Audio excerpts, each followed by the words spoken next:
The loonie fell nearly 8% against the US dollar last year. Depending on the day, one Canadian dollar is worth about 70 US cents.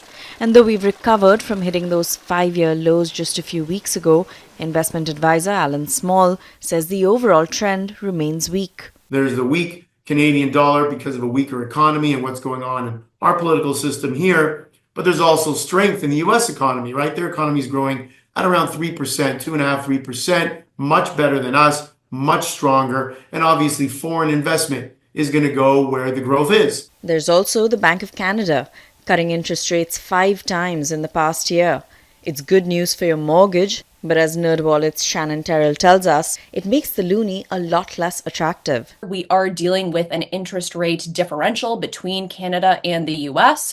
So when interest rates are high, investors want to put their money where it's going to see the greatest yield. And right now, that is the US. Cross-border shopping is where many of us see the most obvious impact of a weaker loonie. We also see it in the cost of imports from the US, like electronics, clothing, and even food.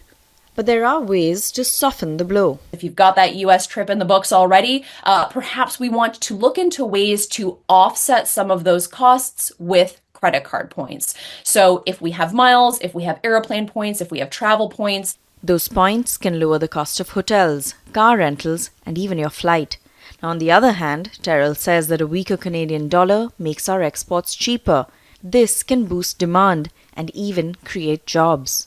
We may see a greater number of tourists funneling into the country as those competing currencies, like the US dollar, are able to stretch a little bit farther in Canada. So where does the loonie go from here? My hope is that the Canadian dollar strengthens back to get back to where I think it should be trading, which is in that 73 to 75 cent range. But I think the days of the loonie being close to parity or well over 80 cents, I think that those days are not coming anytime soon. Nivrita Ganguly, Global News, Toronto.